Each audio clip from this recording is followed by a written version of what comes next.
Hi all, അസ്സലാമലൈക്കും. Welcome back to Silna's kitchen. ഇന്നത്തെ recipe നല്ലൊരു വെറൈറ്റി ടേസ്റ്റി ആയിട്ടുള്ള അടിപൊളി ഈവനിങ് സ്നാക്സിന്റെ റെസിപ്പിയാണ്. കുട്ടികൾക്കും വലിയവർക്കെല്ലാം ഒരുപോലെ ഇഷ്ടാവും. അതുപോലെ തന്നെ ഭയങ്കര സിമ്പിളായിട്ട് തയ്യാറാക്കി എടുക്കാൻ പറ്റുന്ന നല്ല ടേസ്റ്റി ആയിട്ടുള്ള ഒരു അടിപൊളി പലഹാരമാണ്. അപ്പോൾ ഇതെങ്ങനെയാണ് തയ്യാറാക്കുന്നതെന്ന് അറിയാനായിട്ട് വീഡിയോ സ്കിപ്പ് ചെയ്യാതെ മുഴുവനായിട്ടൊന്ന് കണ്ടു നോക്കണേ. റെസിപ്പിയിലോട്ട് കിടക്കുന്നതിന് മുമ്പായി സിൽനാസ് കിച്ചൺ ചാനൽ ആദ്യമായിട്ട് കാണുന്നവരാണെങ്കിൽ പ്ലീസ് ഒന്ന് സബ്സ്ക്രൈബ് ചെയ്തേക്കണേ. ഒപ്പം തന്നെ ഈ വീഡിയോസ് നിങ്ങൾക്ക് ഇഷ്ടപ്പെടുകയാണെങ്കിൽ ഒരു ലൈക്ക് ചെയ്ത് ഷെയർ ചെയ്ത് സപ്പോർട്ട് ചെയ്യാനും മറക്കരുത്. ഇനി നമുക്ക് ഇതെങ്ങനെയാണ് തയ്യാറാക്കുന്നതെന്ന് നോക്കാം. ഇതിനായി ഞാനിവിടെ 7 ക്യാരറ്റ് എടുത്തിട്ടുണ്ട്. ചെറുതായതുകൊണ്ടാണ് 7 എടുത്തിട്ടുള്ളത്. വലുതാണെന്നുണ്ടെങ്കിൽ 3 4 ഒക്കെ മതിയാവും.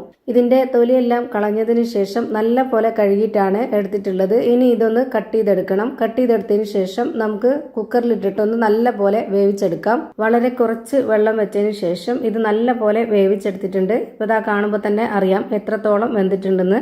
ഇതിൽ വേവിച്ചെടുത്തിട്ടുള്ള ആ വെള്ളം ഊറ്റിക്കളഞ്ഞിട്ടില്ല. ഒരു അരക്കപ്പോളം വെള്ളം ഉണ്ടാവും. അതുകൂടെ ചേർത്താണ് ഞാനിവിടെ മിക്സിയുടെ ജാറിലേക്ക് ഇട്ട് കൊടുത്തിട്ടുള്ളത്. ഇനി ഇതിലേക്ക് ആവശ്യത്തിനനുസരിച്ച് പഞ്ചസാര ഇട്ട് കൊടുക്കാം. ഓരോരുത്തർക്കും മധുരം എത്രയാണോ വേണ്ടത് അതിനനുസരിച്ച് കൂട്ടിയും കുറച്ചൊക്കെ ഇട്ട് കൊടുക്കുക. ഞാനിവിടെ അത്യാവശ്യം നല്ലൊരു മധുരം ഇട്ട് കൊടുക്കുന്നുണ്ട്. ഞാൻ 1/4 കപ്പ് അളവിലാണ് ഇട്ട് കൊടുത്തിട്ടുള്ളത്. ഇനി നല്ലൊരു മണത്തിന് ഒരു 3 ഏലക്കയും കൂടെ ഇട്ട് കൊടുത്തതിന് ശേഷം നല്ല പോലെ ഇത് അരച്ചിട്ട് ഒരു ബൗളിലേക്ക് ഒഴിച്ചു കൊടുക്കാം. ഈ ഒരു മിക്സിയുടെ ജാറിൽ പറ്റിപ്പിടിച്ചിരിക്കുന്നതും കൂടെ കൈകൊണ്ട് തുടച്ച് ഇതിലേക്ക് ഇട്ട് കൊടുക്കാം. ഇനി ഇതിലേക്ക് 1 ടേബിൾ സ്പൂൺ അളവിലുള്ള നെയ്യും കൂടെ ഒഴിച്ചു കൊടുക്കുന്നുണ്ട്. അടുത്തതായി ഇതിലേക്ക് ഗോതമ്പ് പൊടിയാണ് ഇട്ട് കൊടുക്കുന്നത്. 250 ml കപ്പിന്റെ അളവിൽ 1/2 കപ്പ് ഗോതമ്പ് പൊടി ഇട്ട് കൊടുക്കുന്നുണ്ട്. മൈദയിൽ തയ്യാറാക്കാൻ താല്പര്യമുള്ളവർക്ക് അങ്ങനെയും ചെയ്തെടുക്കാം. ഇനി വേണ്ടത് തേങ്ങ ചിരകിയതാണ്. ഞാനിവിടെ 1/4 കപ്പ് അളവിൽ ഇട്ട് കൊടുത്തിട്ടുണ്ട്. ഇനി ഇതിലേക്ക് വെള്ളം ഒഴിച്ചു കൊടുക്കാം. 250 ml കപ്പിന്റെ അളവിൽ 1/4 കപ്പ് വെള്ളം ഒഴിച്ചു കൊടുത്തിട്ടുണ്ട്. ആദ്യം ഇത്രയും ഒഴിച്ചു കൊടുത്തതിന് ശേഷം നല്ല പോലെ ഒന്ന് ഇളക്കി കൊടുക്കുക. പോരാതെ വരുന്നുണ്ടെങ്കിൽ വീണ്ടും ബാക്കി വെള്ളം ഒഴിച്ചു കൊടുക്കാം. ഇപ്പോൾ ഇത് പോരാതെ വന്നിട്ടുണ്ട്. ബാക്കിയുള്ള വെള്ളവും കൂടെ ഒഴിച്ചു കൊടുക്കുകയാണ്. 250 ml കപ്പിന്റെ അളവിൽ 1 കപ്പ് വെള്ളം ഒഴിച്ചു കൊടുത്തിട്ടുണ്ട്. ഇനി ഒഴിച്ചു കൊടുക്കേണ്ടത് പാലാണ്. നല്ല കട്ടിയായിട്ടുള്ള പശുവിൻ പാലാണ് ഒഴിച്ചു കൊടുക്കുന്നത്. തേങ്ങാപ്പാലായിരുന്നാലും കുഴപ്പമൊന്നുമില്ല. 1/4 കപ്പ് പാൽ ഒഴിച്ചു കൊടുത്തതിന് ശേഷം ഇളക്കി കൊടുത്തിട്ട് വീണ്ടും ഒരു 1/4 കപ്പ് പാലും കൂടെ ഒഴിച്ചു കൊടുക്കാം. അപ്പോഴാണ് ഇതിന്റെ കറക്റ്റ് പരുവം റെഡിയായി കിട്ടുന്നത്. ഒരുപാട് അങ്ങ് ലൂസും ആവരുത് ഈ ഒരു മാവ്, അതുപോലെ ഒരുപാട് അങ്ങ് ടൈറ്റും ആവരുത്. ഞാനിപ്പോൾ ഇവിടെ ഇത് നല്ല പോലെ ഇളക്കി യോജിപ്പിച്ചെടുത്തിട്ടുണ്ട്. ഇതിന്റെ കറക്റ്റ് പരുവം ഞാനിവിടെ ഒരു കയ്യിൽ കൊണ്ട് കോരി കാണിച്ചു തരാം. ഇതാണ് ഇതിന്റെ പരുവം.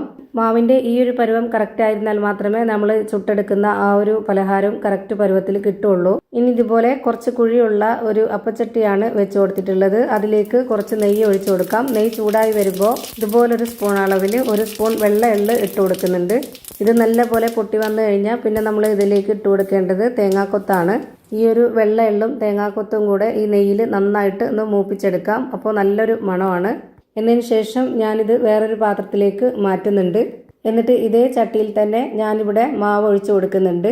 എണ്ണയും നെയ്യും ഒന്നും തന്നെ യൂസ് ചെയ്യാതെ തന്നെ ചുട്ടെടുക്കണമെന്നുള്ള ഒരു നോൺ സ്റ്റിക്കിന്റെ പാനിൽ ചുട്ടെടുക്കാം. ഞാനിവിടെ നെയ്യുടെ മണം കിട്ടാനും നെയ്യ് യൂസ് ചെയ്യുന്നതുകൊണ്ടുമാണ് ഇതുപോലെ ഇരുമ്പിന്റെ അപ്പച്ചട്ടിയിൽ ചുട്ടെടുക്കുന്നത്. നെയ്യ് കൂടി ഉണ്ടെങ്കിലാണ് നല്ലൊരു മണവും ടേസ്റ്റും ഈ ഒരു പലഹാരത്തിന്. ഇപ്പോൾ ഇതിന്റെ ഒരു സൈഡ് വെന്ത് കിട്ടിയിട്ടുണ്ട്. ഇനി ഇതൊന്ന് തിരിച്ചിട്ട് കൊടുക്കാം. ആ ഒരു ഭാഗം കൂടി ഒന്ന് വെന്ത് വരട്ടെ. ഇപ്പോൾ ദാ ഈ ഒരു പരുവത്തിലാണ് ഞാൻ വേവിച്ചെടുത്തിട്ടുള്ളത്. ഇനി നമുക്ക് ഒരു കയ്യിൽ മാവും കൂടെ ഒഴിച്ചു കൊടുക്കാം. മീഡിയം ഫ്ലെയിമിൽ തന്നെ വെച്ച് കൊടുത്തിട്ട് എല്ലാം ഫ്രൈ ചെയ്തെടുക്കുക. എങ്കിലേ എല്ലാം ഒരുപോലെ കിട്ടുള്ളൂ. ഇപ്പോൾ ഒരെണ്ണം ചുട്ടെടുത്തതിന് ശേഷം വീണ്ടും ഞാൻ ഇതിലേക്ക് നെയ്യൊന്ന് സ്പ്രെഡ് ചെയ്ത് കൊടുത്തിട്ടുണ്ട്. എന്നിട്ട് ഇതിലേക്ക് ഒരു കയ്യിൽ മാവ് ഒഴിച്ചു കൊടുത്തതിന് ശേഷം അതിന് മുകളിലേക്കായിട്ട് നെയ്യിൽ മൂപ്പിച്ച് വെച്ചിരുന്ന ആ ഒരു തേങ്ങാക്കൊത്തും എള്ളും ഇട്ട് കൊടുത്തിട്ടുണ്ട്. എന്നിട്ടാണ് ഇത് വേവിച്ചെടുക്കുന്നത്. ഇപ്പോൾ ഇതാ തിരിച്ചും മറിച്ചിട്ട് കൊടുത്തിട്ട് ഇത് നല്ല പോലെ വേവിച്ചെടുത്തു. ഇതേപോലെ തന്നെ എല്ലാം വേവിച്ചെടുത്ത് ഒരു പാത്രത്തിലേക്ക് മാറ്റിയിട്ടുണ്ട്.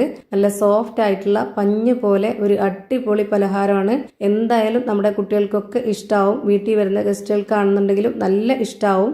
അപ്പോൾ ഇത്രയേ ഉള്ളൂ ഇന്നത്തെ വീഡിയോ ഇഷ്ടമായാൽ ലൈക്ക് ചെയ്യാനും കമൻറ്റ് ചെയ്യാനും ഷെയർ ചെയ്യാനും മറക്കരുത്. അതുപോലെ തന്നെ ഞാനിടുന്ന പുതിയ വീഡിയോസ് നോട്ടിഫിക്കേഷനായിട്ട് കിട്ടുന്നതിന് വേണ്ടി സബ്സ്ക്രൈബ് ചെയ്ത് ബെല്ലൈക്കൺ അമർത്തി അതിൽ ഓൾ എന്ന ഓപ്ഷൻ എനേബിൾ ചെയ്ത് കൊടുക്കാനും മറക്കരുത്. പുതിയൊരു വീഡിയോയുമായി വീണ്ടും വരും. Thank you for watching.